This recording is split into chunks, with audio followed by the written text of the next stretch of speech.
జరుగుతుంది, చూపు ద్వారా ఆకర్షించబడతాం. అది ఏదో విధముగా దానిని ఆ పాపాన్ని జరిగించాలి అని ప్రయాసపడుతూ ఉంటాం, పోరాటం చేస్తూ ఉంటాం. పాపము కోసము చేసే ఆ ప్రయాస మరి దేనికి కూడా చెయ్యమేమో, అది పొందుకోవాలి. ఆ పాపము ఏం చేస్తుందంటే దేవునికి మనల్ని దూరం చేస్తుంది.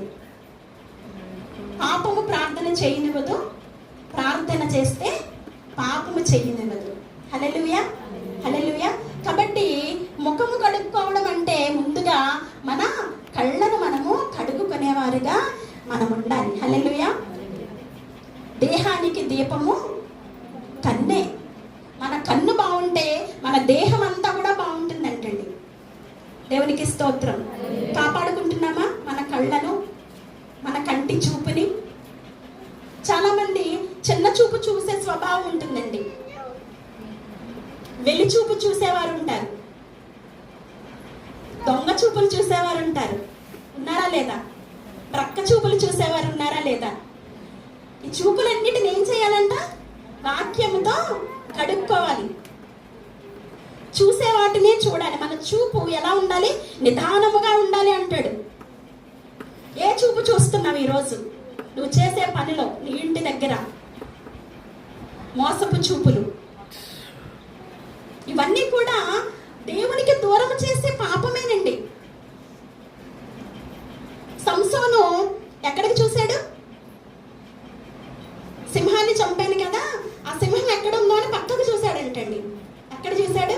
సింహము ఎదురొచ్చింది, దాడి చేశాడు, చంపేశాడు, చచ్చిపోయింది. మళ్ళా దాన్ని చూడటం వల్ల ప్రయోజనం ఏమన్నా ఉన్నదా?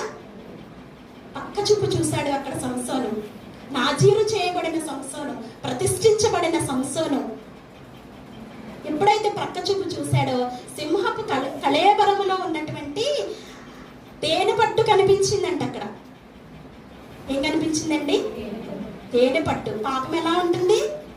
ఇగానే ఉంటుంది, ఆకర్షించేదిగానే ఉంటుంది. తేనె పట్టు చూడగానే దానిని తినాలనుకున్నాడు. తన నాజీరు వ్రతమును మరి మర్చిపోయినట్టుగా చూస్తూ ఉన్నాం. తన ప్రతిష్ఠితను ప్రక్కన పెట్టినట్లుగా మనం చూస్తూ ఉంటున్నాం. ప్రక్క చూపు చూసి ఆ తేనెను ఎప్పుడైతే తీసుకున్నాడో, ఆ తేనెను ఎప్పుడైతే త్రాగాడో పాపమున పడిపోయాడు. ఎలా ఉంది ఈరోజు నీ చూపు? నీ చూపుని కడుక్కోకుండా, నీ చూపు సరిగా లేకుండా దేవుని సన్నిధిలో వచ్చి ఉపవాస ప్రార్థన చేస్తున్నావా? సరి చేసుకుందామా? పక్క చూపు చూసేవారిగా ఉన్నామా? వెలి చూపు. చాలా మంది చులకనైన స్వభావం